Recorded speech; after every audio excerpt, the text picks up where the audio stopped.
Assalamualaikum warahmatullahi wabarakatuh. La ilaha illallah wahdahu la syarikalah wa ashhadu anna Muhammadan abduhu wa rasuluhu la nabiyya ba'dah. Allahumma salli wa sallim ala nabiyyina wa maulana Muhammad wa ala alihi wa ashabihi wa barik wa sallim tasliman katsira. Qala Allah ta'ala fi kitabihil karim, a'udzu billahi minasy syaithanir rajim. Bismillahirrahmanirrahim. Laqad kana lakum fi rasulillahi uswatun hasanah liman kana yarjullaha wal yawmal akhir wa dzakarallaha katsira. Shadaqallahul azim. Amma ba'd. Para sepuh bini sepuh, para bapak, para ibu, jamaah sholat subuh di Masjid Baitul Arqam yang saya hormati dan yang mudah-mudahan senantiasa dirahmati, diberkahi oleh Allah Subhanahu wa Ta'ala. Marilah pada kesempatan pagi hari ini, Jumat tanggal 29 September 2023 bertepatan dengan tanggal 14 Rabiul Awal 1445 Hijriah. Allah mempertemukan kembali di majelis yang mulia ini pada pertemuan yang ke-207. Bapak Ibu jamaah rahimakumullah, bulan September hampir selesai, sementara bulan Rabiul Awal sudah berada di pertengahan, jadi selisihnya hampir setengah bulan. Di bulan September ini ada beberapa peristiwa penting ya, atau momentum penting. Yang pertama, di bulan September ini itu berkenaan dengan bulan Rabiul Awal, bulan di mana Rasulullah Shallallahu Alaihi Wasallam itu dilahirkan, tepatnya hari Senin tanggal 12 Rabiul Awal. Nah, 12 Rabiul Awalnya itu sebenarnya bertepatan dengan tanggal 27 September yang lalu. Tetapi di kalender itu tanggal merahnya ada di hari Rabu, ada yang di hari Kamis, ya. Tetapi kalau melihat tanggalnya itu sebenarnya sama, tanggal 12-nya itu di hari Rabu, cuman merahnya itu ada yang di hari Rabu, ada yang di hari Kamis. Ini tidak menjadi masalah ya. Ini momentum pertama di bulan September tahun 2023. Jadi yang pertama momentum perihal tentang bulan Rabiul Awal. Kemudian yang kedua, di bulan September ini seperti yang sudah kita ketahui bersama bahwa tanggal 30 September itu adalah hari gerakan 30 SPKI ya. Dari kemarin di televisi itu ditayangkan film atau diputar film G30 SPKI. Kemarin siang dari jam 10 sampai selesai. Kemudian tadi malam itu dari jam berapa sampai tadi subuh itu belum selesai. Nah, Bapak Ibu, sedikit saya ingin menyampaikan ketika melihat tayangan atau pemutaran film G30 SPKI, insya Allah kita akan lebih bersyukur ya. Insya Allah kita akan bertambah rasa syukurnya kepada Allah. Apa rasa syukurnya? Rasa syukurnya begini Bapak Ibu, kita bisa membayangkan sekaligus membandingkan orang-orang yang mengalami peristiwa di saat itu, seperti yang kita lihat bersama, orang yang tengah sholat subuh, dia digerebek oleh segerombolan PKI lalu dibunuh. Para tokoh-tokoh agama Islam, terutama para ulama-ulama itu dicari. Lalu kalau tidak mau mengikuti jejaknya, itu juga nanti diancam, bahkan sampai dibunuh. Dan sebelum dibunuh, disiksa lebih dahulu. Jawa Tengah, Jawa Timur, ini termasuk basisnya. Maka Bapak Ibu, kita lebih bersyukur kepada Allah Subhanahu wa Ta'ala bahwa kita bisa melaksanakan ibadah kepada Allah dengan penuh aman ya, dengan penuh nyaman, tidak ada rasa ketakutan dengan siapapun dibandingkan dengan beberapa puluh tahun yang lalu. Nah, ini kalau kita melihat sejarah di sana, kita lebih bersyukur kepada Allah. Alhamdulillah hari ini dan seterusnya mudah-mudahan kita bisa melaksanakan ibadah itu dengan tenang, dengan nyaman, dengan tidak dibarengi rasa takut. Baik Bapak Ibu jamaah rahimakumullah, kajian kita itu kalau Jumat yang kemarin temanya adalah prinsip dasar umat Islam.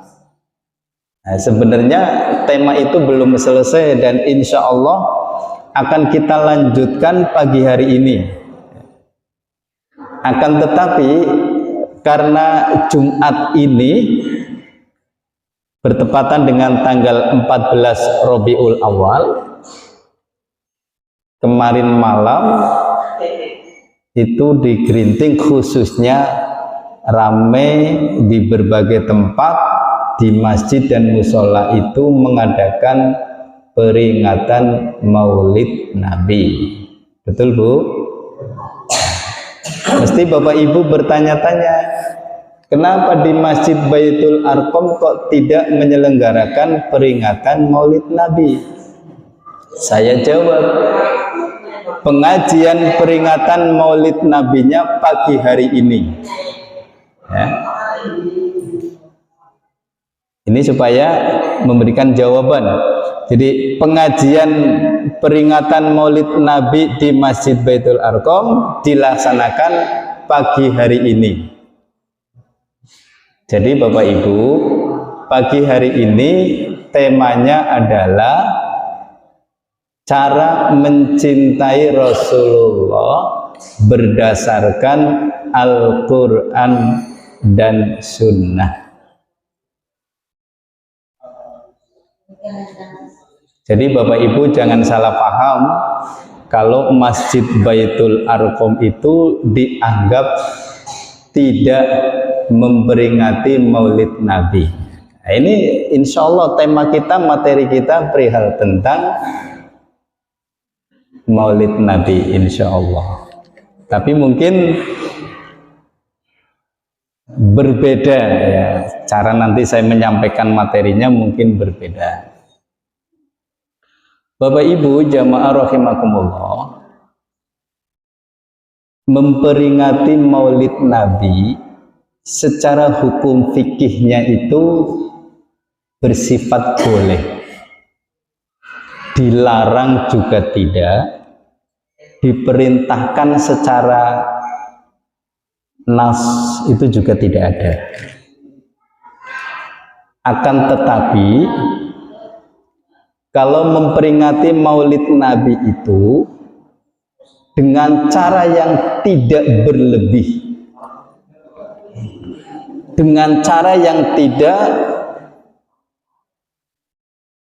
bertentangan dengan Islam itu sendiri, lalu dengan peringatan Maulid Nabi memberikan semangat untuk lebih mencinta kepada Rasulullah, maka itu lebih baik untuk dilakukan. Jadi kalau memperingati Maulid Nabi itu niat awalnya adalah untuk membeberkan, untuk menjelaskan sirah Nabi, ya, riwayat dan sejarah Nabi. Kemudian cara yang dia lakukan itu sebatas dengan tausiah atau tidak ada dengan cara-cara lain yang dianggap terlalu berlebih, maka insya Allah itu hukumnya boleh, bahkan mungkin perlu untuk dilakukan. Tetapi kalau kemudian peringatan Maulid Nabi dilakukan dengan niatan bukan untuk lebih mencinta kepada Rasulullah, tetapi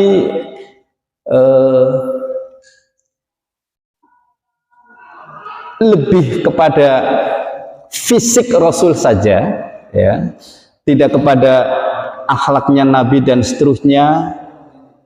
Kemudian cara yang dijalankan itu kadang-kadang menyimpang dengan syariat, maka itu hukumnya tidak dibolehkan kalau dengan cara-cara seperti itu. Oleh karena itu Bapak Ibu, saya ingin mencoba bagaimana sih caranya kita untuk lebih mencinta kepada Rasulullah. Prinsipnya orang melaksanakan peringatan Maulid Nabi itu adalah untuk menambah cintanya kepada Nabi, cintanya kepada Rasulullah. Bapak Ibu jamaah rahimakumullah. Yang pertama, kalau kita betul-betul cinta kepada Rasulullah Shallallahu Alaihi Wasallam, maka kemudian kita harus senantiasa bersolawat untuk Nabi. Ini yang mungkin perlu dicatat Bapak Ibu, ya.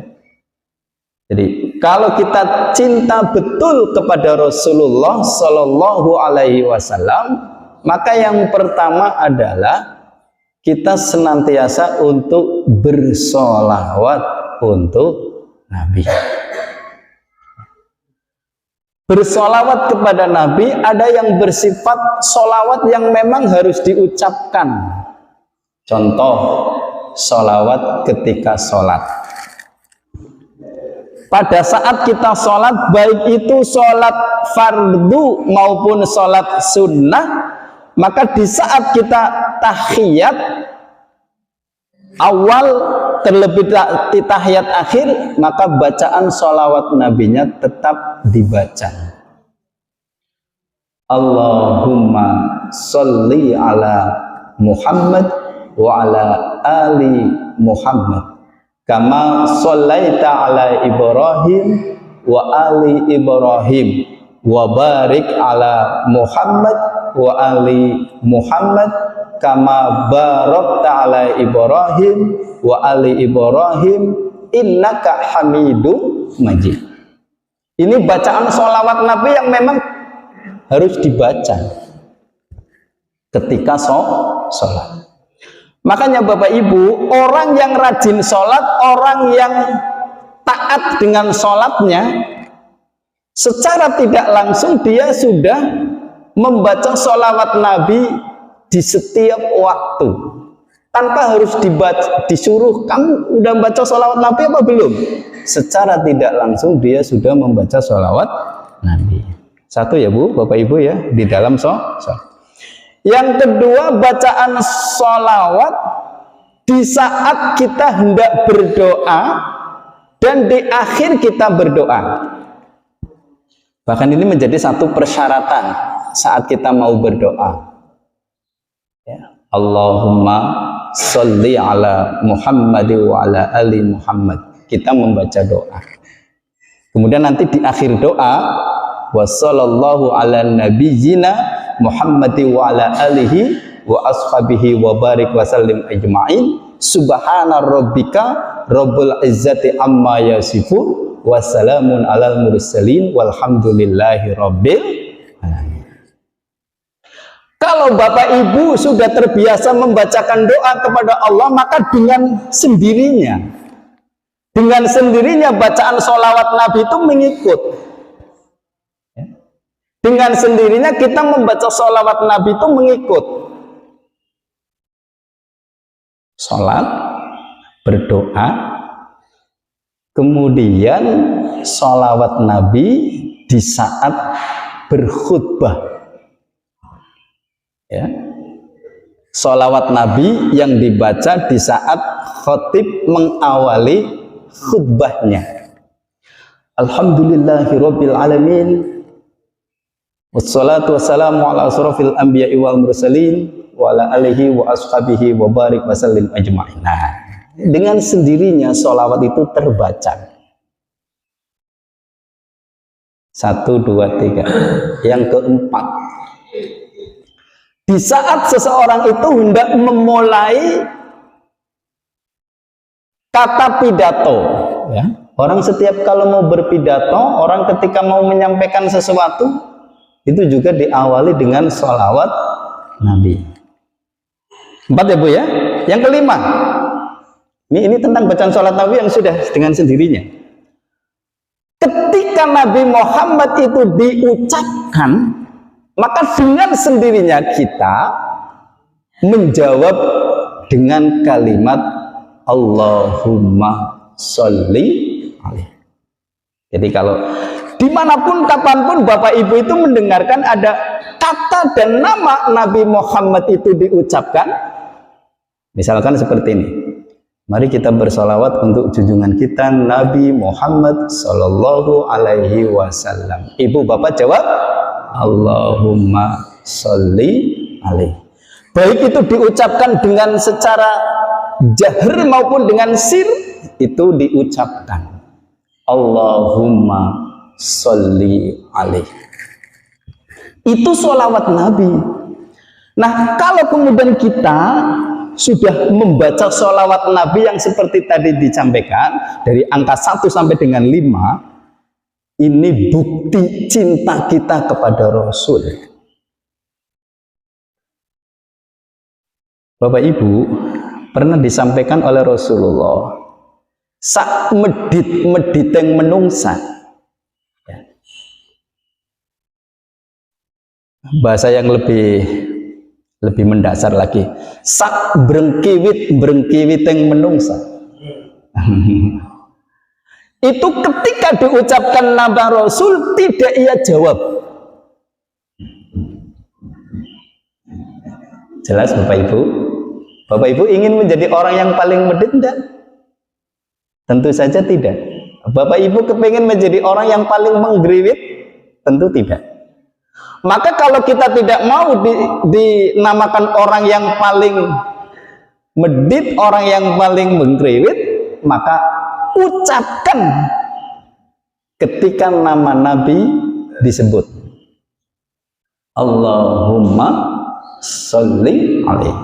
Karena Bapak Ibu sering di sini nama Nabi lagi diucapkan, di sini tetap saja misalkan lagi ngobrol, apalagi geguyon atau mungkin lagi apa, itu tetap berjalan tanpa menghiraukan nama Nabi itu disebut, tak dijawab, tak dibalas.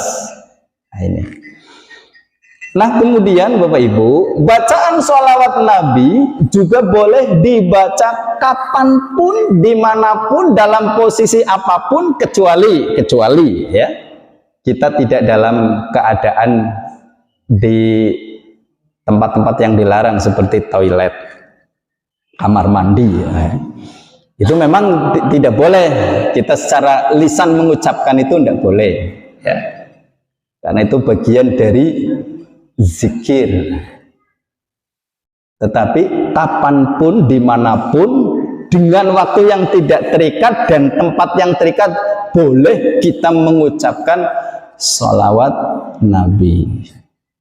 Ibu bapak ketika mau tidur baca sholawat Nabi, boleh. Semakin banyak kita mengucapkan sholawat Nabi, maka semakin menunjukkan kecintaan kita kepada Rasulullah Sallallahu Alaihi Wasallam. Tetapi perihal tentang sholawat Nabi, Bapak Ibu, sekarang ini banyak bertebaran sholawat Nabi yang lain.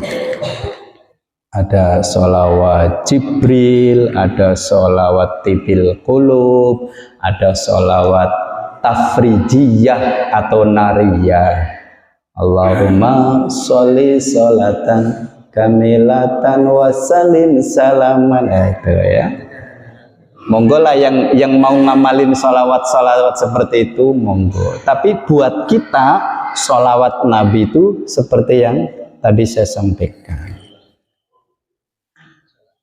Kalau sholawat Nabi itu dilakukan boleh, Bapak Ibu. Tetapi sholawat yang sesungguhnya untuk berzikir itu yang diucapkan dengan seperti tadi.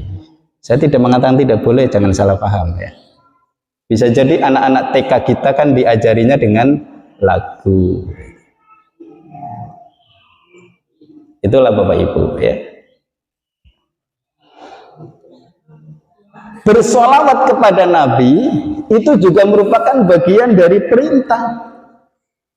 Di dalam Al-Quran surah Al-Ahzab ayat 56 disebutkan, A'udzu billahi minasyaitonir rajim. Bismillahirrahmanirrahim. Innallaha wa malaikatahu yusholluna 'alan nabi ya ayyuhalladzina amanu shollu 'alaihi wa sallimu taslima. Sungguh Allah ya, dan para malaikatnya itu bersolawat untuk Nabi. Ya ayyuhalladzina amanu, wahai orang-orang yang beriman, bersolawatlah kamu dan berilah salam penghormatan kepada Nabi.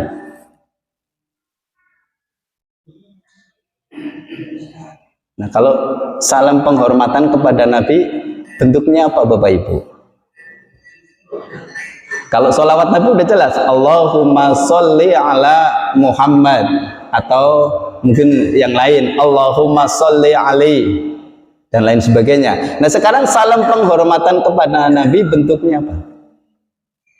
Dalam sholat, assalamu alaika ayyuhan nabiyyu wa rahmatullahi wa barakatuh. Itulah bentuk penghormatan kita kepada Nabi. Salam sejahtera untuk engkau wahai Muhammad sallallahu alaihi wasallam. Assalamu alaika ayyuhan nabiyyu wa rahmatullahi wa barakatuh. kasih sayang dan keberkahan senantiasa mengiringmu. Ini Bapak Ibu ya. Jadi salam penghormatan kita kepada Nabi seperti yang diucapkan di dalam sholat saat tahiyat. Assalamualaikum ayyuhan nabiyyu wa rahmatullahi wa barakatuh. Lalu sholawatnya Allah kepada Rasulullah apa? Allah senantiasa memberikan pengampunan, memberikan rahmat. Itulah sholawatnya Allah kepada Nabi. Lalu sholawatnya malaikat itu apa? Turut mendoakan. Begitupun sholawatnya kita kepada Rasulullah. Itulah Bapak Ibu bentuk-bentuk sholawat. Kasih kelingan Bu, ini yang pertama ya. Bentuk kecintaan kita kepada Rasulullah dibuktikan dengan senantiasa menghiasi hati dan pikiran kita, lisan kita dengan membaca sholawat Nabi. Bapak Ibu, ketika zikir setelah sholat fardu, kemudian membaca doa, lantas selesai membaca doa, mohon maaf, ini kalau saya Bapak Ibu, itu juga tidak langsung bangkit bangun meninggalkan tempat sholat. Tak sempatkan lagi. Yang pertama baca istighfar lagi 3 kali, yang kedua membaca tahlil 3 kali, kemudian yang ketiga membaca sholawat Nabi 3 kali. Itu di luar konteksnya. Jadi sebelum saya bangun pun masih tak sempat-sempatnya untuk membaca istighfar 3 kali, padahal tadinya sudah dibaca. Kemudian tahlil 3 kali, kemudian sholawat Nabi 3 kali. Jadi kalau orang mengatakan kita ini anti tahlil itu tidak pas. Kita tadi baca tahlil. Yang kedua, kalau kita cinta betul kepada Nabi, cinta betul kepada Rasulullah, maka kita hendaklah mau untuk mentauladani. Apa sih mentauladani? Mencontoh. Jadi bapak-bapak, ibu-ibu semuanya saja, siapapun orangnya, kalau kita betul-betul cinta kepada Rasulullah, maka kita harus mentauladani, mencontoh. Apalagi bahasanya? Mentauladani, mencontoh, terus meniru. Ya. Apalagi Bapak Ibu, mungkin ada bahasa-bahasa lain, ya. Mohon maaf. Kalau kemudian katanya kita cinta kepada Rasulullah, tapi tidak mau mentauladani, mencontoh dan meniru Rasulullah, kata orang Jakarta, nonsen.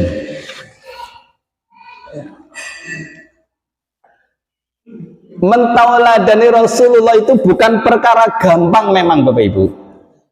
Mencontoh Rasulullah itu memang bukan perkara gampang, tetapi setidaknya kita berusaha bagaimana supaya kita sedikit-sedikit mencontoh Rasulullah. Apa yang perlu dicontoh dari sosok Rasulullah? Yang pertama yang perlu dicontoh dari sisi akidah beliau yang begitu kuat. Apalagi yang perlu dicontoh kepada Rasulullah dari sisi akhlak beliau. Apalagi dari sisi Rasulullah menyembah Allah. Begitu hebatnya Rasulullah itu menyembah Allah. Ya sholatnya, ya puasanya, zikirnya, dan lain sebagainya. Rasulullah dikisahkan melaksanakan sholat malam seperti halnya itu sholat wajib. Ini bagi Rasul ya.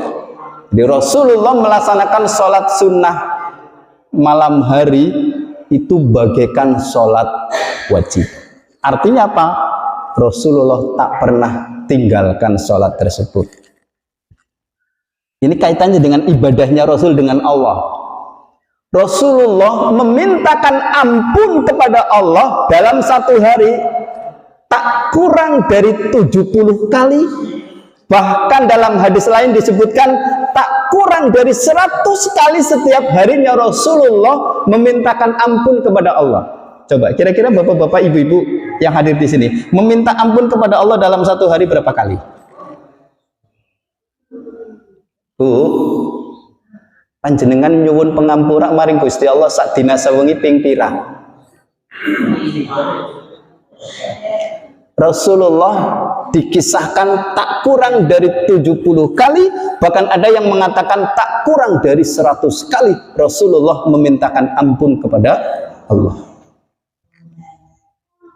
Ini dari sisi ibadah.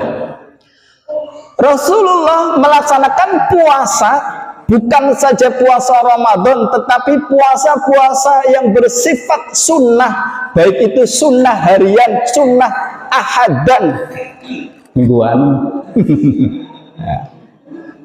Ahadan sih apa itu? Ya, ahadan garis miring mingguan. Ya. Atau puasa sunnah yang bersifat bulanan, atau puasa sunnah yang bersifat tahunan, Rasulullah tak pernah ditinggalkan. Puasa sunnah harian apa Bapak Ibu? Nabi Daud. Puasa sunnah mingguan apa? Senin Kemis. Puasa sunnah bulanan Ayyamul Bid 13, 14, 15. Puasa tahunan Syawal 9, 10 Muharram atau 9 Dzulhijjah. Ya, itu puasa-puasa sunnah tahunan. Itu Rasulullah senantiasa melaksanakan. Nah, kita umatnya kalau betul cinta kepada Rasul, maka kemudian mencontoh. Ya, berbicara tentang puasa sunnah Bapak Ibu, kalau kita tidak atau belum mampu melaksanakannya, ya kita yang mampu dulu lah. Puasa sunnah Nabi Daud kelihatannya berat sekali. Ya, kita pilihlah Senin Kemisnya dulu. Kemudian puasa sunnah tahunan yang mungkin yang kemudian apa yang perlu dicontoh lagi kepada sosok Rasulullah? Ya, akhlaknya, cara Rasulullah berbicaranya, cara Rasulullah bersikapnya. Bapak Ibu, cinta maring Nabi bukan saja untuk diucapkan, tapi perlu bukti. Ya.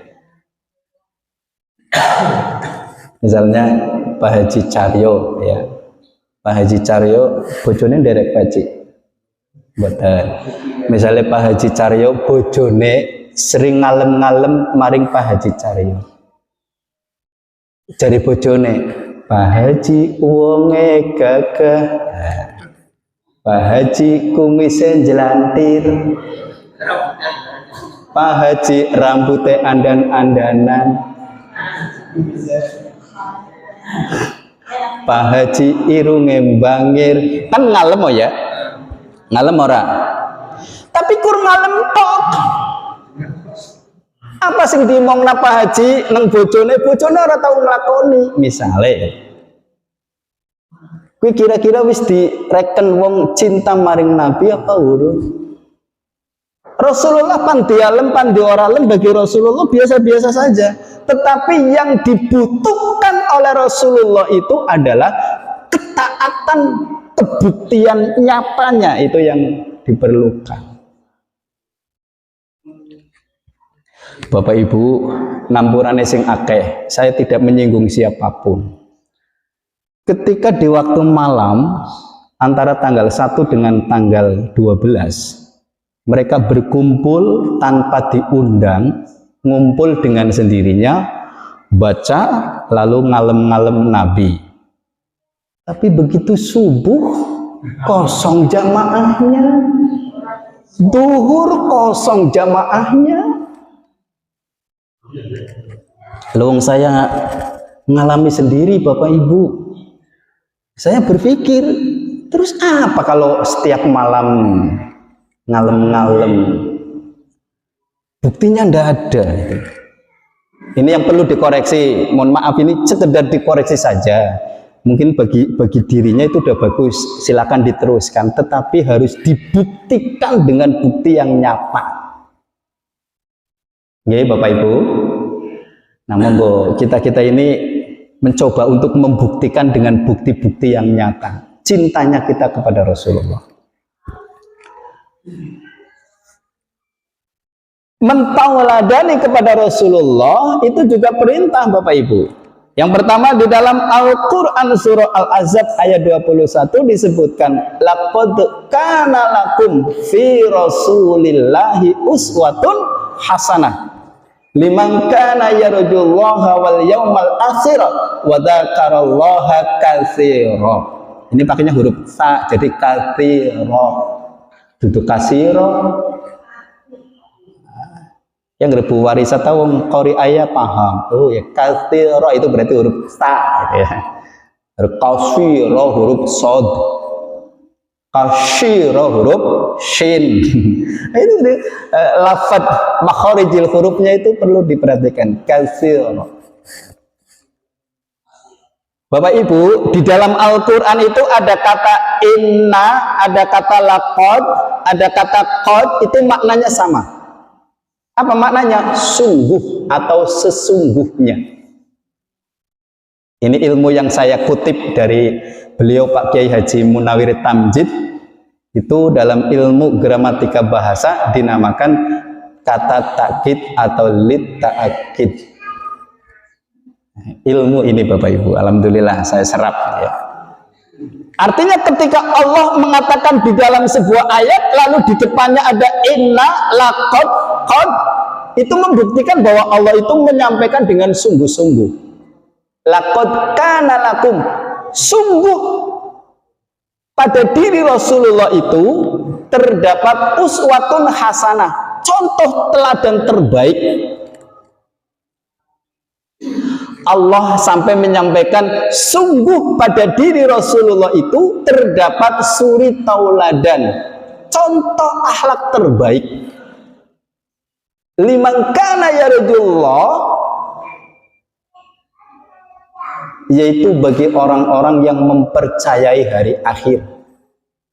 Jadi bapak-bapak, ibu-ibu kalau percaya dengan hari akhirat, percaya dengan akhirat, maka mencontohlah kepada Rasulullah.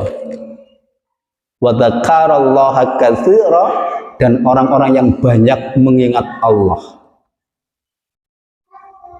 Jadi orang-orang yang merasa yakin adanya hari akhirat dan suka mengingat Allah, berzikir kepada Allah dengan zikir yang sebanyak-banyaknya, maka itulah cerminan orang-orang yang mencontoh kepada Rasulullah.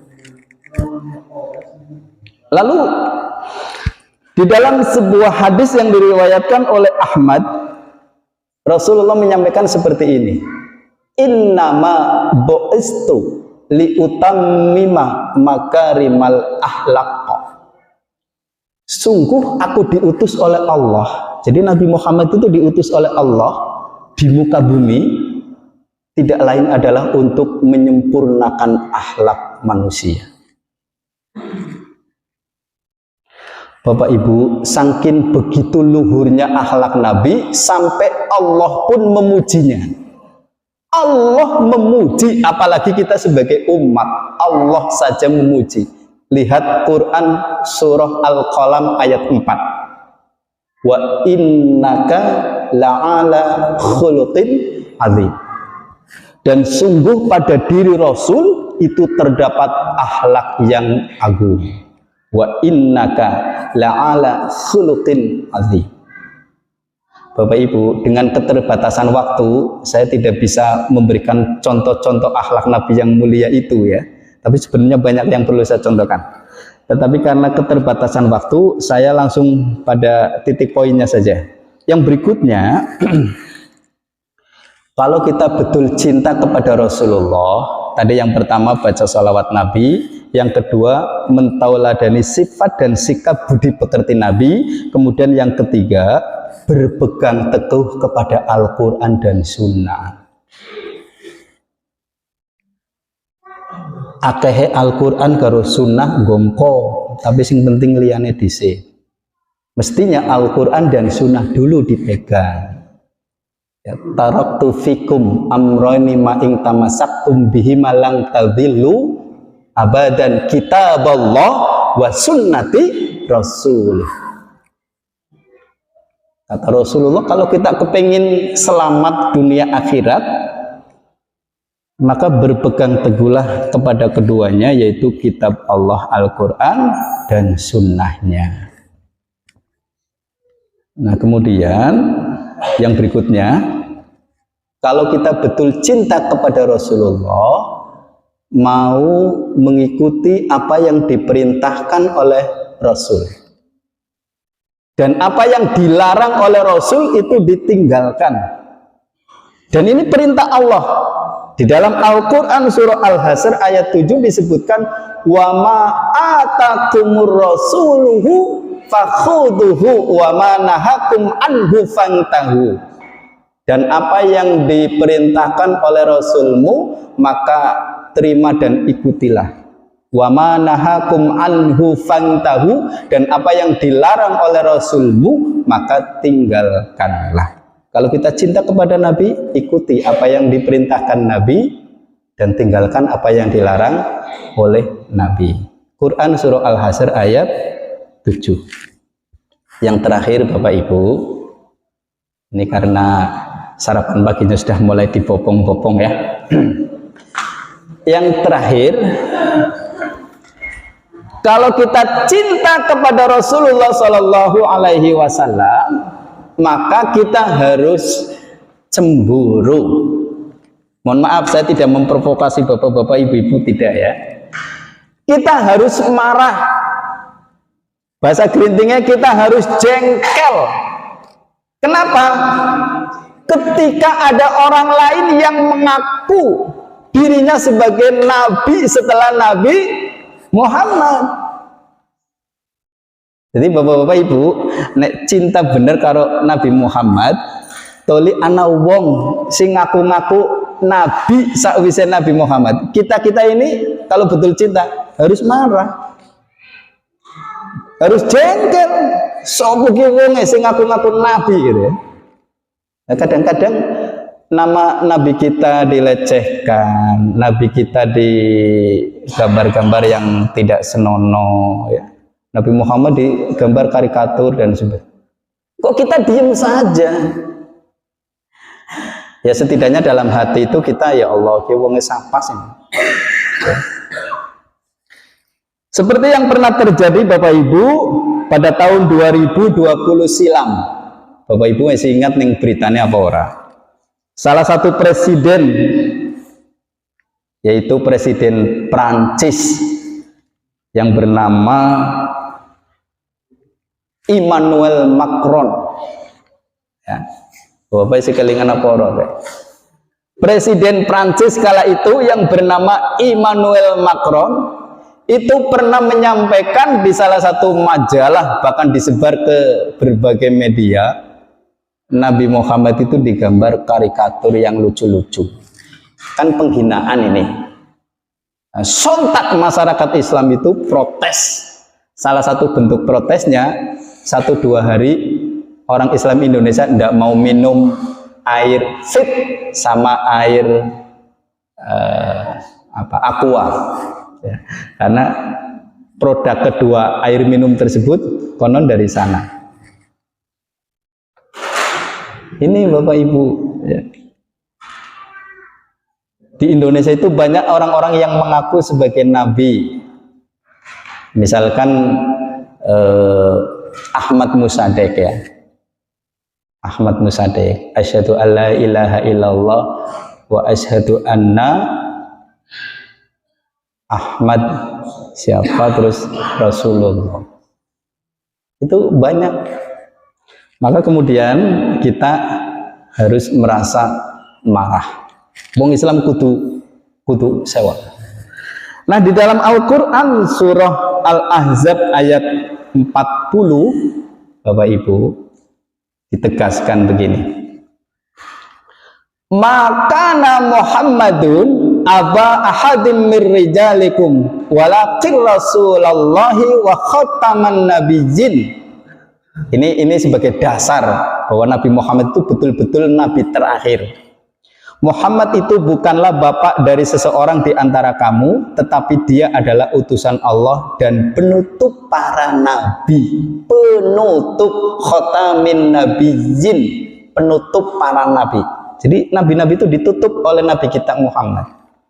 Artinya Nabi Muhammad itu adalah nabi yang terakhir, tidak ada nabi setelah Nabi Muhammad. Begitulah Bapak Ibu, persis jam 5:30. Mudah-mudahan ilmu yang saya sampaikan pada kesempatan pagi hari ini tadi di temanya itu cara kita mencintai Nabi berdasarkan Al-Quran dan Sunnah. Saya ulang kembali Bapak Ibu. Yang pertama, baca sholawat Nabi. Terlebih ketika Nabi Muhammad disebutkan, dijawab dengan Allahumma sholli alaihi. Yang kedua, mentauladani sifat dan sikap budi pekerti. Yang ketiga, berpegang teguh kepada Al-Quran dan Sunnah. Yang keempat adalah mau mengikuti perintah Rasul dan meninggalkannya. Yang kelima, merasa cemburu, merasa tidak setuju, merasa gelisah ketika ada orang yang mengaku Nabi setelah Nabi Muhammad. Itulah beberapa cara kita cinta kepada Rasulullah. Dan ini memang berat Bapak Ibu, tapi sekalipun berat kita mencoba terus untuk sampai, ya. Jadi bukan hanya di lisan cinta kita dan Nabi itu, di lisan itu tidak, tapi harus dibuktikan dengan perbuatan. Demikian Bapak Ibu yang dapat saya sampaikan. Dan sebelumnya saya mohon maaf kepada takmir Musola Baitul Maqdis atas ketidakhadiran saya kemarin di pengajian malam Kamis, karena siang Rabunya saya ada acara Rakerda, rapat kerja daerah Majelis Tabligh PDM Brebes di RM Tali Asih Margasari. Jadi perjalanan pakai motor itu 1,5 jam Bapak Ibu, dari Grinting menuju ke lokasi itu 1,5 jam pakai motor. Pulangnya hampir maghrib. Jadi saya lebih baik undur diri saja dulu, ya. Insya Allah nanti malam Kamis depan disambung insya Allah. Demikian Bapak Ibu, mari kita akhiri dengan membaca doa subhanallah wa bihamdika asyhadu alla ilaha illa anta astaghfiruka wa atubu. Lebih dan kurangnya mohon dimaafkan jika selama pengajian ini ada kata dan kalimat yang kurang pas, mohon untuk dimaafkan. Nasrum minallah wa fathun qarib. Wassalamualaikum warahmatullahi wabarakatuh.